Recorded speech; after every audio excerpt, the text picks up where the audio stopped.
All right, well, before we get started, I just want to say welcome to the channel if you're new here. My name is Thaddeus, and this is the Regal Change YouTube channel.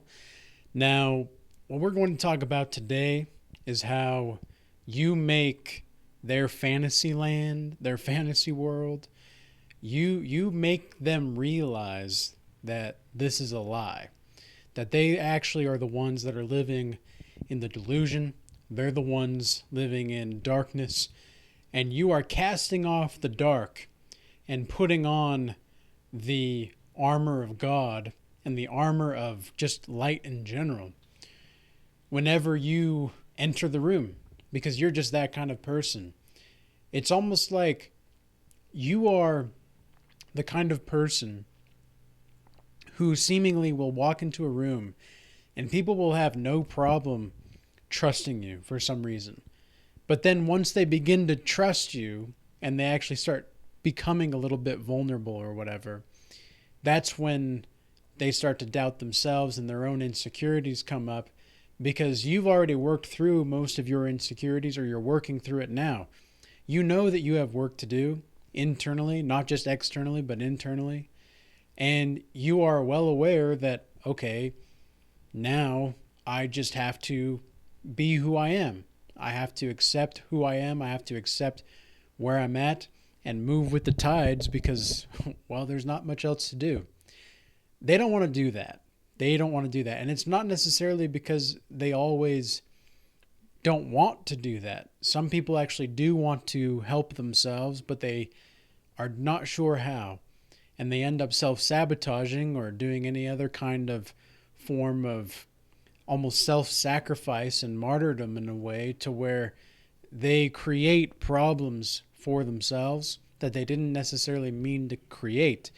And there's a funny meme out there of a woman that says, "Well, how did I know that there were supposed to be consequences for my actions?"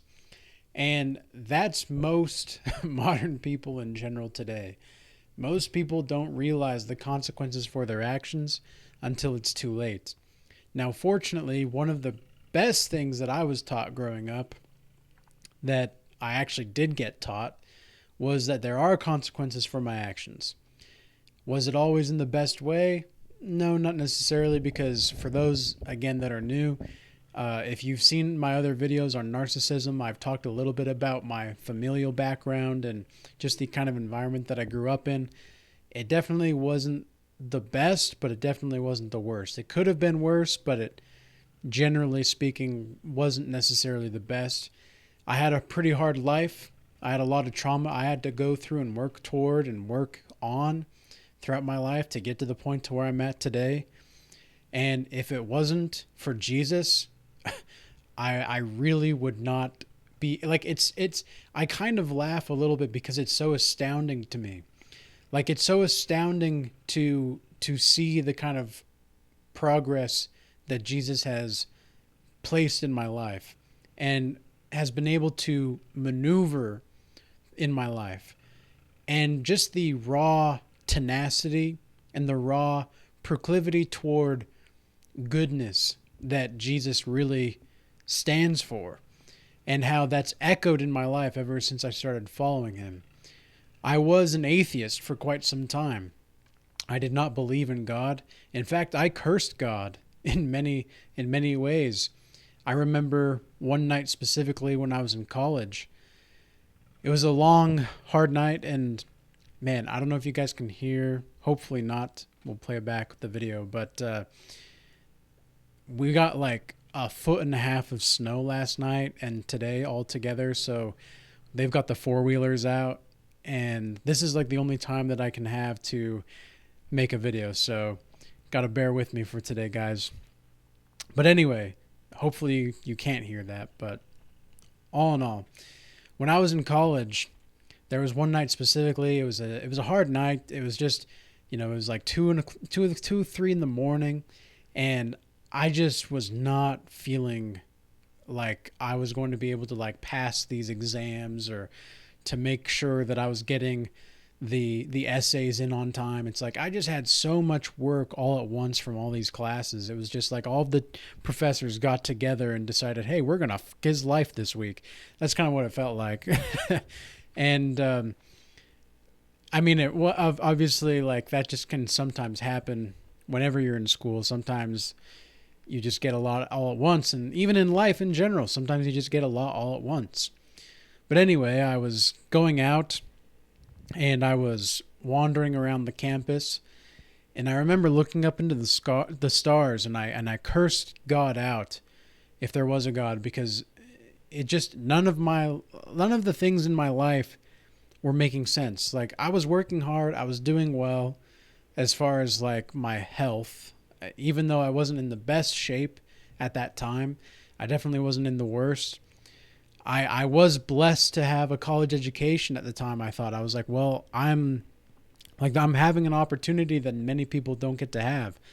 Like, I'm pretty sure the statistic is like 33 to 45% of Americans are college educated. But I mean, nowadays I don't really necessarily adhere to or proclaim college to be the best education source. That's what videos like this are all about. It's to give you insight and knowledge to something that is bigger than the practicalities of your day-to-day life. In fact, everything about your life is bigger than a practicality, but it's also a practicality at the same time. Really, at the end of the day, being is what this is all about. Being is what it's all about.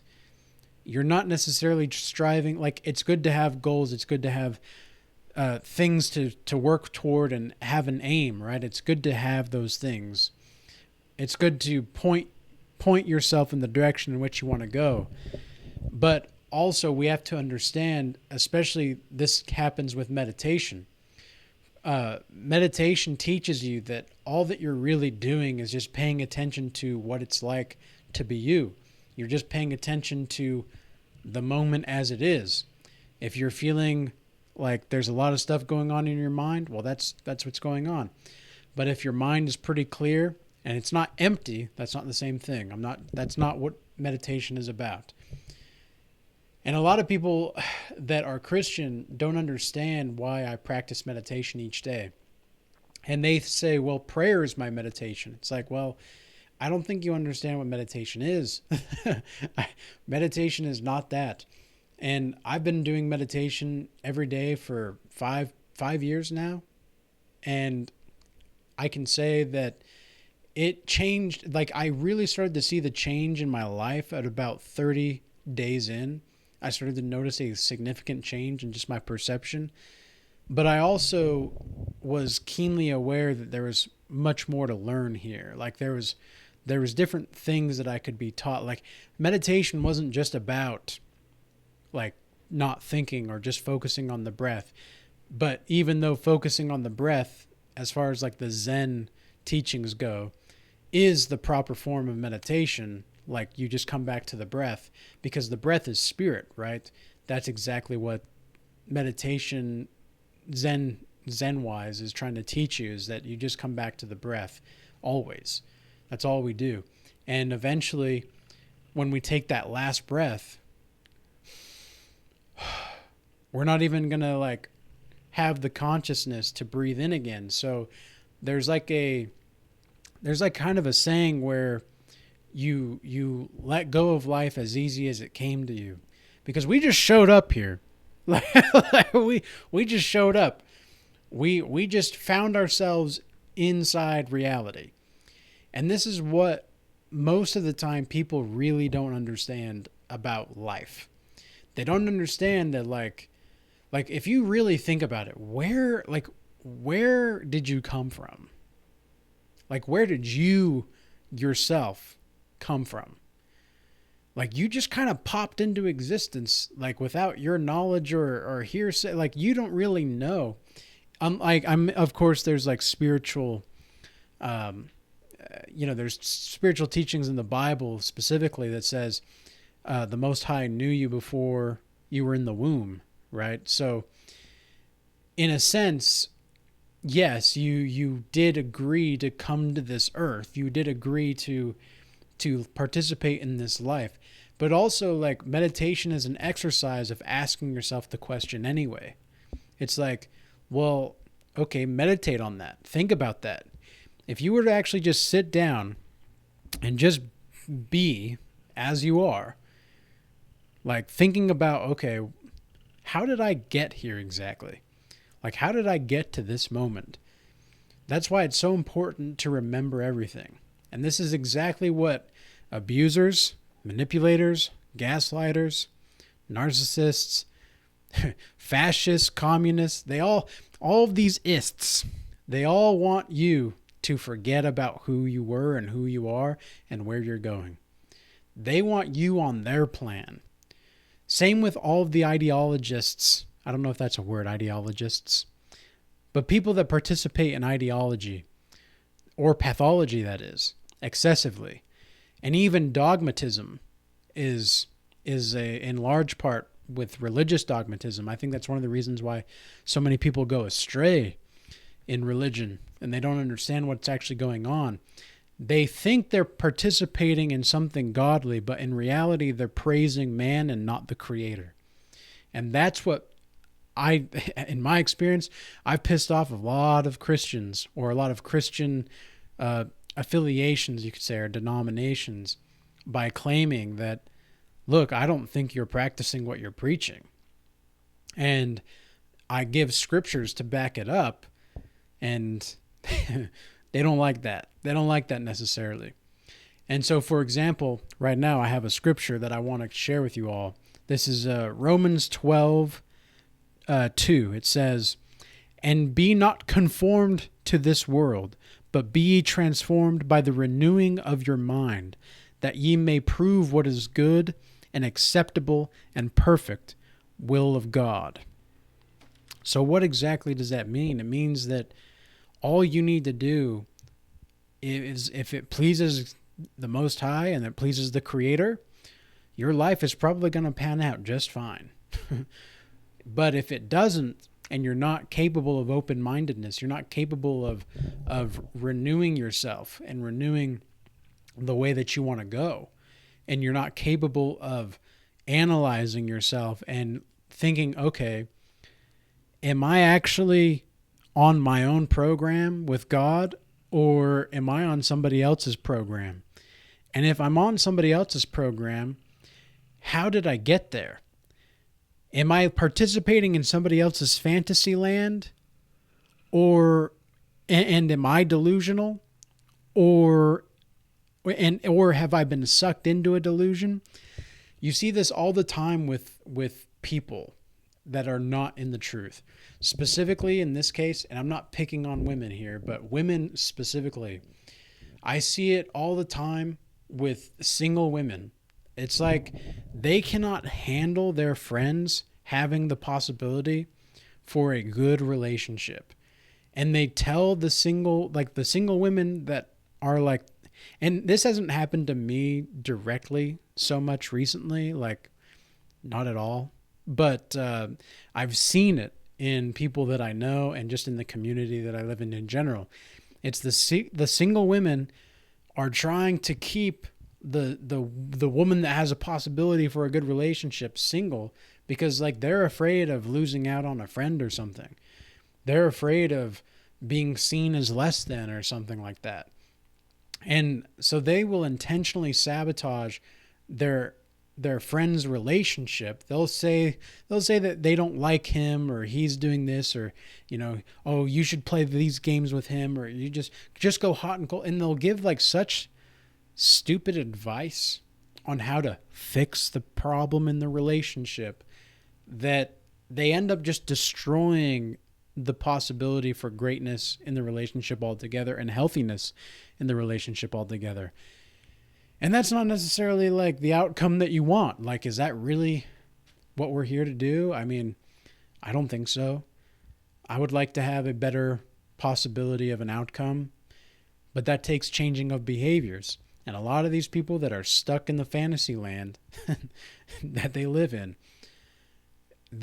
here's the thing, they don't even realize that they participate in a fantasy. Like, they really don't get it. They really don't understand that they're not like there. It's like, because delusional people, like, it's like trying to explain to a delusional person like they're delusional, because the delusional person thinks that, like, by calling DoorDash, they're going to be able to uh like pick something up from Mars and bring it back or something. Like, of course I'm exaggerating quite a bit for emphasis on the point here, but you guys get the idea. It's it's more like they think in such an otherworldly place that they're not grounded. They're just not grounded people. They're not grounded individuals. Their heads are fucking lost in the clouds, man. And I'm not saying that it's bad to daydream or anything like that, because I think it's healthy to daydream. Think about when you were a child. What did you do a lot? Like, was there anything specifically that you did a lot in regards to, like, imagination?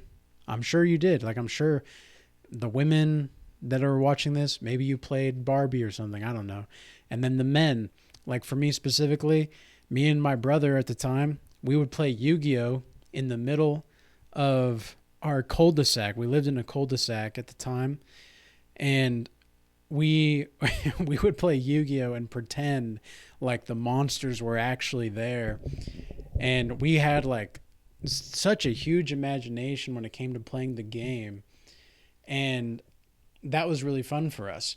But our sister at the time, she liked to bake, and she liked to do like, so she had like an easy bake oven, and so she would like get all dressed up or whatever, and she would pretend like she's like this baker or whatever. And so she had her own form of imagination and that kind of a thing. But when we were kids, we had that. Like, we had that set, but it was constantly like attacked for us. And I don't know, it seems to be the case with most of the people that I talk to, like in consultations or whatnot, that this is the case for a lot of different kinds of people. It's like imagination was repressed, or imagination was suppressed or oppressed, whether by omission or not. And so that's something that I find very interesting, just in general, about the state of fantasy. It's like, because even J.K. Rowling has said, or not J.K. Rowling, I apologize. The writer for Lord of the Rings, why am I blanking? J.R.R. Tolkien. I don't know how I got those two mixed up again, but anyway, J.R.R. Tolkien has said that fantasy is a human right. It's a human right, but it's something that is in the fantasy. Like, fantasy is in the fantasy. So it's a fact that you can have fantasies, but the fantasy does not always equate to factual reality, factual physical reality. It might reflect, like the fantasies that you have might reflect reality. For example, me playing Yu-Gi-Oh with my brother in the cul-de-sac, we had like the cards, and we had everything that we could to like play the game. But I don't know if I don't, maybe some people out there don't know what Yu-Gi-Oh is. It was a TV show. It was kind of like an anime. I never really liked anime, but Yu-Gi-Oh was, for some reason, I liked it at the time. I just really enjoyed it. I just liked seeing the monsters fight. I think that was like that was one of my favorite parts about it. And but yeah, like you have these cards and you play them down. It's kind of like Pokemon, but not really, where you throw down a monster and the monsters fight depending on whatever card you guys play in your hand. So anyway, you could actually get your own cards that reflected the TV show, and you could play against people in real life. And of course, the monsters didn't actually come up, because it's not how our reality works here here on Earth. But it was still a fantasy. Like, we were still participating in fantasy, but so the fantasy reflected the reality, but the reality was not the fantasy. So oftentimes when you are the kind of person that is actually grounded in reality, you're going to really irritate people's fantasies. And because they think that the fantasies that they live in and the delusions that they have are reality, that's where you're going to piss some people off, likely. And so you have to just make sure that you're being truthful, because truth is going to keep you grounded no matter what. Just be truthful. If that's anything that you take away from this video, be truthful. And with that being said, I hope this message was useful and insightful. And until next time, peace be with you.